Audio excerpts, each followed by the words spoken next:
Hey guys, it's Jen. Welcome back to my channel. So today's video is kind of a blast from the past. If you guys didn't know, before I was on YouTube and Instagram, I actually had a beauty blog.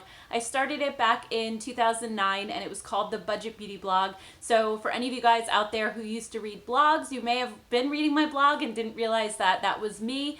So I did that for many years. I started, like I said, in 2009, and I wrote that blog pretty much through 2017, so for about 8 years or so. And in 2017, I rebranded to Beaudiction because when I first started it, I was heavily focused on drugstore products. That's really all I could afford to buy and review at the time.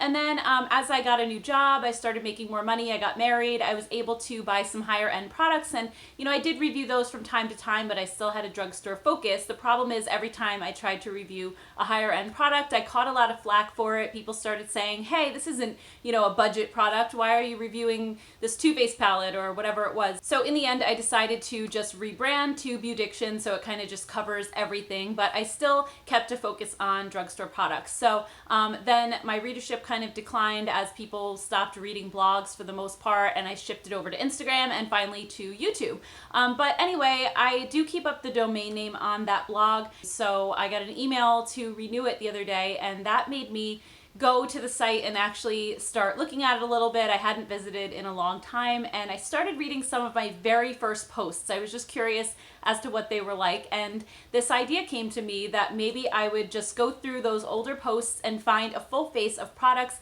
that I raved about back then and see if I still like them today. So that's what I'm going to be talking about, and I'm just going to kind of jump back and forth between my blog and what I said about a product, and then I'll try it out here today and see if it's something that I think is still worth picking up. And I'm just going to warn you right now that some of the things that I said in my blog were very like cringy and a little embarrassing, and yeah, so there's going to be some laughs along the way for sure.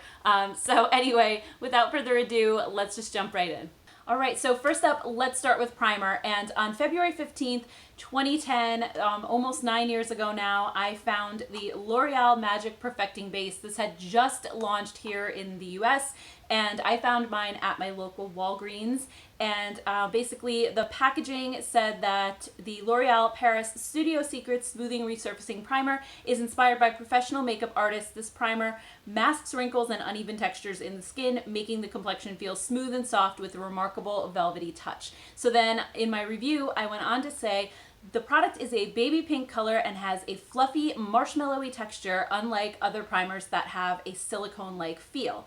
I still think it does feel a little silicone-y, but anyway, it goes on so smoothly and gives your skin a baby soft matte finish. It fills in pores and wrinkles and even hides some of the redness around my nose and dark circles under my eyes, and I haven't even used foundation yet.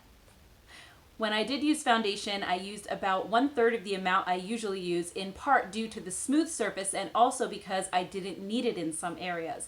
This is one product I feel truly lives up to its claims. I am obsessed with it and will use it every day. Here's a photo of the rest of the line. I can't wait to try it all, and of course I will be reviewing the products, so stay tuned. And then I posted, here's a great YouTube review on the resurfacing primer, and I have no idea who that is, but okay. So, do I still like this product almost 9 years later?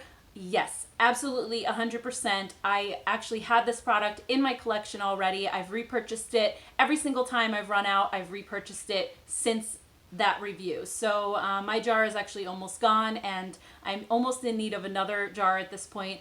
Everything I said in that review is pretty much the truth and still how I feel about it. It does have a fluffy sort of whip texture, and it just smooths out my skin like no other primer does. It's very thick, so you have to be okay with sort of more of a spackle-like texture, but it makes my skin super smooth. It, like when it says it resurfaces it, it really does, because any kind of texture or harsh look to your skin, it just smooths it and almost like gives it an airbrushed appearance. So it's really amazing. I hope they never discontinue it, and every single time I wear this primer, I get tons and tons of compliments on my skin, and it actually does require less foundation at that point because it just sort of does take down like a little bit of the redness around my nose, not a ton. I wouldn't say it like erases my dark circles. I'm not quite sure what I was talking about in that review. I think I was hyping it up a little bit too much and sort of giving it credit for things that it doesn't actually do, but I do think I need less foundation just because my skin looks like so smooth. So if you don't have a lot of like redness or blemishes or dark circles to hide, I think that this just makes your skin look really smooth and creates like the perfect canvas for foundation. So definitely a thumbs up on this one. I still use it to this day. So moving on to foundation, this one was posted on January 2nd, 2010, and I had just discovered the Maybelline Age Rewind Eraser foundation. And this is what I wrote. I said, I was in Walgreens yesterday on my lunch break and I noticed a whole end cap devoted to the new Maybelline foundation called the Eraser. It's part of their Age Rewind collection, and ever since I turned 32 years ago, I am always fascinated by anything that supposedly turns back the clock. When I was younger, I didn't worry about foundations making me look older, but the past couple of years, I find them settling into those tiny fine lines that are forming around my eyes. Anywho, this is so corny. Anywho, back to the eraser. I chose a shade thanks to the testers they had out at Walgreens. Kudos, by the way. Most drugstores don't offer testers. Then eagerly brought it back to work where, since I am impatient, I couldn't wait till I got home. I had to try it in the bathroom. Now, okay, let's stop for a second. So I was at work. I go on my lunch break to get this. I put it on top of what foundation I was already wearing, or did I not wear foundation that day? I have so many questions. This is like hilarious. I don't know what I was thinking. Okay, so back to the review. So I said, reading the packaging, I noticed it has SPF 18 and goji berry extract, which is a super antioxidant to protect against free radical damage. The product itself has a sponge tip applicator, which you are actually supposed to roll onto your face. I was expecting to have to rub it in with my hands too, but surprisingly, the super soft sponge did a fantastic job. I only had to rub a little around my eyes and jawline. Okay. Did I really put this foundation on my face and not rub it in? Like, this is what I'm saying. I had so much to learn back then. I just rubbed it in under my eyes and maybe like here to blend it down my neck. But I didn't rub it in or blend it at all. This is hilarious. Okay, moving on. I am hooked on this stuff. With every swipe of the sponge, imperfections just melted away. I really liked my italics back then, didn't I? It was awesome.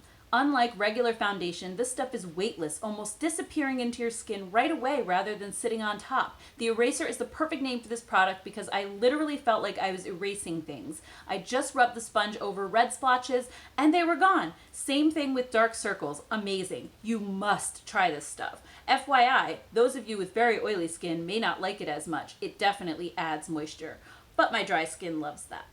Man, okay, so I was really in love with this stuff, and I have to laugh at my corny writing. I really hyped this up a lot, so it must have been amazing, but I have not used it since then, and that was almost 9 years ago. So let's see if I still like this stuff. What shade did I get? I'm trying to look. Oh, yeah, 120 Creamy Ivory.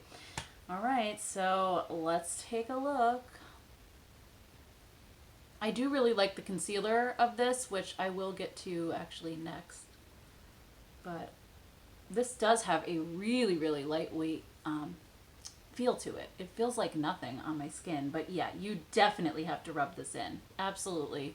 That sponge is not going to do it for you because it still has product on it and it's just going to keep coming out and adding more to your face. So yeah, you have to blend this stuff. Definitely. Don't listen to 2010 me. I didn't know what the hell I was talking about.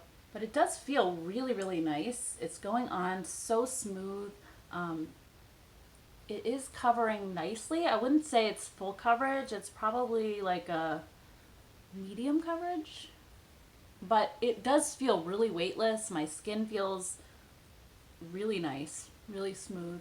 Okay, so my final verdict is I really, really like this stuff. Why did I not go and repurchase this? Because, I mean, I was 32 at the time. that I wrote that, and I'm almost 41, so I could use a product like this, I would say, even more now than I could then. And it doesn't like settle into lines. It's not cakey. It makes my skin look super smooth. I really, really, really like this. I think it covers what I need it to. My skin looks flawless. It looks just like skin. I mean, even looking up close, it doesn't look like it's sitting on top. It just melts right in and disappears. This is the type of foundation finish that I love. So I can't believe that I haven't repurchased this over the years, especially because I do use the concealer, which I'm going to talk about next. So let's get into that one. Okay, so this post is dated July 13th, 2011. So I guess Maybelline had come out with the eraser foundation first and then the concealer about a year later. So this says, I really love Maybelline's eraser foundation. So I was jumping up and down in the drugstore when I saw that they had come out with a concealer version. Here's what the Maybelline website says. Micro corrector applicator, micro fills and smooths, active formula with haloxyl, reduces the look of puffiness and shadows while fading the appearance of under eye circles. It has the same goji berry complex that the foundation has, which makes it a treatment for the skin and has anti-aging properties. In addition to the regular shades, they have a neutralizer shade for extreme dark circles and a brightener shade that just adds luminosity. And then I show a picture of it here in my bathroom. Very dark picture, but okay. First, I love the applicator. It's a furry, super soft sponge-like tip that you can use to apply the product and then blend it to your heart's content. No fingers. Again with the no fingers. What was I thinking? Did I just draw this on under my eyes and leave it? Oh my god. Okay. It feels so good against the skin and doesn't pull on the eye area. It's also antimicrobial, and the packaging tells you not to run it under water, just clean it with a dry tissue. And then here are some more super dark pictures of the sponge looking all dirty. And then it says, my one complaint with the applicator is the first time you use it, you have to twist it a lot to get the product to come up. But you can't see it until you've twisted too much and made a big mess. I would suggest twisting a few times and running it across the back of your hand, and just repeat this process until the product starts to come out. So I really had to explain how to use a twist up applicator very carefully. So once you get it going, 2 clicks is enough to dispense the product. The consistency of the product is ultra light, almost like a moisturizer. The best part is that it's not cakey, so it's great for anyone who is worried about fine lines, but it doesn't cover much. As you can see from my before and after photos, it brightens and hides some light discolorations, but there is still a little darkness under my eyes. I'm thinking maybe the neutralizer shade would have to be used in conjunction with this to cover dark circles. So the before is on the left and the after is on the right, and oh my god, these pictures are so dark. It's hard to see anything, but I suppose maybe it looks a little better on the right. I have no idea. So if you're looking for a product to brighten the eye area and diffuse, but not totally cover flaws, this is the perfect product for you. I've been using it every day, and I just add a little extra concealer if I'm going out at night or something. I also love that it makes wrinkles less noticeable where other concealers tend to sink in and accentuate them, and that it costs $8.49 at CVS. So, as I mentioned before, I do use and love this concealer. I have repurchased it and repurchased it over and over again. It's probably my favorite drugstore concealer, and they did just come out with new shades recently. So this is the shade Ivory, and it's a lighter shade than the previous one, which I think was called Fair. That was the original lightest shade, and now this one is even lighter, which I love because I am really fair-skinned, especially in the wintertime, and I just still am obsessed with this concealer for the reasons that I talked about in the blog post, because it's just super lightweight. It does not make me look older. A lot of concealers, especially when you get to be my age, can look really heavy on your under eye area and sink into any fine lines and just make you look older than if you didn't apply concealer at all. So that's one thing that I really truly love about this concealer, is that, again, like the foundation, it looks exactly like your skin. It doesn't look like anything is sitting on top, and it's just an overall beautiful formula. It's hydrating. If you have drier skin like I do, it's definitely a great option. So moving on to blush. Back on November 23rd, 2010, I was raving about the CoverGirl Cheekers blush in the shade Rose Silk on my blog, and I did actually have that old one still sitting in my collection somewhere. I ended up throwing it away. I was not going to use that for this video at that point, so I picked up a new one, and it does have different packaging now. They've updated it, so it's going to look different than it does on my blog post. But anyway, let's get into what I had to say about it. So it says, right off, let me start by saying that this blush is the perfect NARS Orgasm dupe at a fraction of the price. I purchased this blush at Harmon Drugs for $3.49, and when you compare it to the NARS blush at $27, I think they're even more than that now actually, which is about 7 or 8 times the price, it really is a no-brainer. The comparison is almost spot on. The Cheekers blush in Rose Silk is the perfect peachy pink with that subtle hint of gold shimmer that warms and flatters every complexion. The brush that's included isn't great and it leaves streaks, so I would recommend using your own large blush brush. I found that the CoverGirl blush is highly pigmented, and when you swipe the brush over it, you pick up a lot of product, which is rare with drugstore products. The picture below is one swipe with the brush. Okay, so in this review, there was a comment down below asking why I didn't post swatches, and I have to ask myself the same thing. I have no idea. I was doing a comparison between this and NARS Orgasm, and I completely didn't even think to swatch them side by side. So I don't know, again, what I was thinking with that. I definitely had a lot to learn about beauty blogging in general, but I'm gonna go ahead and show you a swatch right now side by side so you can see how this compares. And while I don't think that these are exact dupes, they are pretty close. I mean, the CoverGirl one's a little bit more pink and the NARS one is a little bit more peachy, but they both do have that golden shimmer to them, and I bet you on the cheeks they would look very, very similar to each other.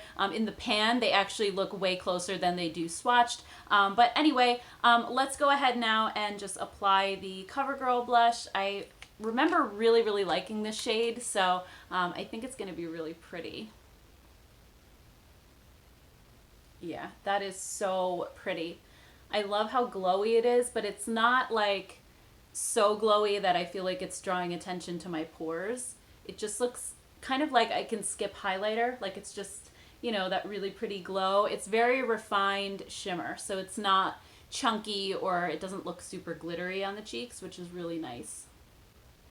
I also don't notice this having a scent. No, it doesn't. And I remember back in the day, it did have like that smell of Noxzema, which is kind of nostalgic to me because I remember that scent from, you know, when I was a teenager and I first started getting into makeup. I used to use Noxzema to take off my makeup, and also I used a lot of CoverGirl makeup back then. So that's just kind of, it brings me back when I smell that. But at the same time, it's not like the best scent in the world. I never quite understood why they made their makeup smell that way. So if you're sensitive to scents and you didn't like that about it, the newly reformulated ones don't have that scent in it, so that's great. But overall, I feel like this is yet another winner here. I really, really love this color so much. I think it's so pretty, especially on my skin tone, and it's really, really affordable too, so thumbs up for this. And then moving on to eyeshadows, I had a really hard time finding any type of eyeshadow palette mentioned on my blog back then because eyeshadow palettes were not really a big thing at the drugstore back then. They were hard to find and the quality was not great, and I really couldn't afford high-end palettes at this time when I was blogging, so I ended up just finding posts mainly about single eyeshadows. So on December 6, 2011, I reviewed the L'Oreal 24-Hour Infallible Eyeshadows. So it says, the other day I saw a display of the new L'Oreal 24-Hour Infallible Eyeshadows and I had to have one. And then I show some pictures of the display. Okay, the pots they come in are so cute and the colors looked stunning. I settled on a steely gray called Sultry Smoke, number 998.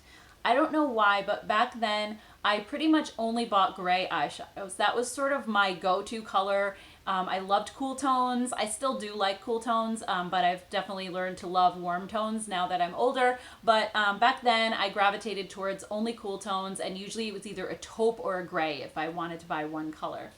So it says, when you open the pot, there is a disc with a little handle inside that seems to be compressing the powder. It says do not discard on it, so I'm guessing that helps keep the shadow from going all over the place. The shadow has the consistency of brown sugar. It's loose yet can become semi-solid if you press it together. The pigmentation is incredible and it lasts all day. Truly, this stuff did not budge from my eyelids and it didn't crease either. The one thing I noticed when trying to apply this is it seems to work better if you pat it on rather than swiping it on with a brush. It goes on darker this way. I used my ring finger and patted it into place. It stayed right there until I took it off at night. I can make some seriously smoky eyes with this stuff, and the best part is it won't be underneath my eyes in a few hours. I'm so excited to try more colors. So yeah, back then what I used to do is just smudge one color all over my lid, kind of up to here maybe, and that was all I did. I didn't do any crazy eyeshadow looks. It was just like a one color look. I don't really know if it looked good or not. I honestly don't remember. But anyway, I have a bunch of these eyeshadows still in my collection. I've repurchased them over the years and I do love them. They're getting harder to find though. I'm kind of worried that L'Oreal may discontinue them, but I think a lot of people nowadays don't reach for single shadows like they do for palettes, and there's so many palettes at the drugstore that these probably are not a good seller for them. So I'm a little worried that they are going to discontinue them pretty soon, but I did find a big display at Walmart, and I couldn't find the shade Sultry Smoke that I had in this particular review. So I purchased one of my favorite shades, Amber Rush. I already had it, but I wanted to just get a fresh one because that one, I had no idea how old it was at that point. So I'm going to try to apply this with a brush, and if it doesn't work out, then I'll just go with my finger. But in the review, I was kind of saying it didn't work well with a brush, but I don't know. I can't really trust my 2010 self, especially after everything I've read. So let's give it a go. It's going on pretty nicely. Definitely making a nice color impact. I mean, I think that for their time, these were hands down the absolute best eyeshadows you could ever get at the drugstore. Back then, eyeshadows at the drugstore were powdery, they had no pigmentation, they were pretty awful. So to come out with something that is this intense was pretty incredible, and a lot of people just went crazy over these.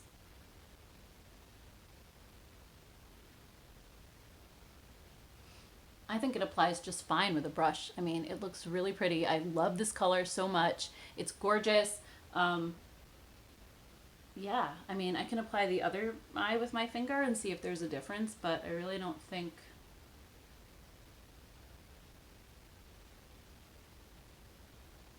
I mean, maybe slightly more intense with your finger, but they work really well with a brush too, so you could definitely apply these either way, I would say. I'm just gonna blend the edges of these a little bit. I guess I'm just gonna do like a one color look because that's what I would have done back then. These blend out really nicely too, and they don't have like any fallout. So definitely falling in love with these eyeshadows all over again. All right, so my final verdict on these are, if you can still find them and you like single eyeshadows, they are absolutely worth picking up. I think, like I said, for their time, they were just as good as any eyeshadow that's still produced today, drugstore or high-end. They're a fabulous formula. They do mostly come in shimmer finishes, but there are a few matte shades as well. So if you happen to be out and you see these, definitely worth picking one or two up and seeing what you think of the formula if you haven't tried them, or if it's been a long time since you've used them, because I think they're really, really worth checking out. So moving on to mascara, back on December 28th, 2011, I reviewed the new, at the time, Maybelline Illegal Length Mascara. So here's what I had to say. I spotted the new Maybelline Illegal Lengths Mascara at CVS, and of course I had to buy one right away since I know people who were huge fans of the original Illegal Lengths and have been telling me for years that they wish Maybelline still made it. So if I remember correctly, this was a remake of a mascara that they had back in the 90s or maybe even the 80s. I'm not 100% sure. So anyway, I showed some dark packaging shots again in my bathroom, And then I went on to say, this mascara is supposed to give you falsy-like fringe, and it delivers. The formula is not too wet, not too dry, and easy to build multiple coats. The brush is pretty thin, so I didn't get any on my eyelids, which is always a plus. I found that it gave me feathery long lashes even after many coats. I think I did about 5, and it didn't get crazy spidery. So here are a couple of terrifying photos of my eye up close, and they're also pretty dark as well, but I have to say my lashes kind of look pretty good in them, so that's good. Then I just said, amazing, right? It seems like lately all the drugstore mascaras I reviewed have been fantastic, but this one is definitely my top 2 or 3, maybe even my new fave. What do you guys think? Who's tried this one? So this formula is still made today, so I was able to find it easily. I think I got it at Rite Aid. So here's a look at what the brush looks like. It is a nice thin wand, which I do like mainly because I can get really up close to the base of my lashes with it. So let's go ahead and see what this does. All right, so far I do agree with my review that it's not like a super wet, clumpy formula, but it's not one of those dry formulas either. It is kind of right in the middle. Okay, so I just added 2 coats, and I'll just show you up close what these look like. I mean, it really is like a nice mascara. It adds a ton of length, a lot of volume. I can see why I love this because it's awesome. I don't know why, again, like I didn't pick it up, but I'm guessing it's just because new mascaras are constantly coming out at the drugstore, and I just probably never went back to it. I bet there's a ton of mascaras that I tried back in the day that I just haven't repurchased because I forgot all about them, and there's just so many out there nowadays. So this is actually a really nice find, and I will definitely continue to use this if it doesn't smudge under my eyes. I guess we'll see throughout the day, but I am really, really impressed with this one right now. And then last but not least is lip products, and this was actually really tough to find because pretty much every lip product that I reviewed on my blog up until like at least 2012 or 13 has been discontinued. They were so hard to find, but I was able to find one of them, and it's the Color Riche Lait Gloss in the shade Nude Touch. And here's what I had to say about this. This was posted on July 7th, 2011. It says, I buy lip glosses all the time, and usually they aren't that pigmented. I mean, something that looks hot pink in the tube barely adds any color to my lips, so I wasn't expecting much when I purchased L'Oreal's new lip gloss in Nude Touch. And then I show part of the display, and I said, Jennifer Lopez is the face of this new product, and she looks as amazing as ever. According to L'Oreal's website, lip gloss is infused with an ultra-hydrating omega-3 protective vitamin E and argan oil for the richest shine experience yet. And then I went on to say, this gloss is actually very pigmented, and I am loving the texture. It feels and looks similar to a Chanel Glossomer I used to have, and at a fraction of the price, $7.99. It's long-lasting, for a gloss anyway, and super shiny. It also smells a bit like a vanilla cookie. Yum. If you're looking for a gloss that actually adds color to your lips as well as shine, you have to try this one. And then I showed a packaging shot in my bathroom again, as well as a swatch. So that's, 2 swatches. I said the color I purchased was Nude Touch, similar to my own lip color. I wasn't in a bold mood today. And then I showed the swatches, and then I said, here it is right out of the tube. And then here it still has lots of pigment and shine when spread out. And then I show my lips before with no gloss, and then my lips after. And I said, I have to say the picture looks much less intense than in real life. The camera didn't pick up the shine and color as much as it could have. In real life, my lips actually looked like J-Lo's above. Oh my God. Okay, did I really just say that? Oh my God, this is so corny. Like, this is so embarrassing right now. Okay, so I did, as I said, I did find this at my local grocery store, and after I got it home, I was actually just about to use it now for the video, and I realized that it's kind of separating in the tube a little bit. So I went on checkcosmetic.net and I typed in the batch code to see when this was made, and it was made in 2012 and has an expected shelf life of 36 months. So this is completely expired. I'm not putting this on my lips. And I also went on the L'Oreal website, and this has been discontinued. So it's not even something that they make anymore. So unfortunately, I could not find a lipstick on my blog that still exists today, at least not in those first few years. But for the purpose of this video, I'll use something newer from the Color Riche line. And this is the Color Riche Shine lipstick in the shade Sparkling Rose 908. And I really like these because they give some nice color to your lips. It's more like a tinted balm versus a gloss, but they are really shiny, really smooth on your lips. They add a nice bit of color. I really like them a lot. So yeah, even though this is not really the same thing at all, these are really, really nice tinted lip balms. If you haven't tried them yet, I definitely recommend them. I have like 4 or 5 shades and they're just so pretty. They're really smooth on your lips. They feel nice and they're not sticky.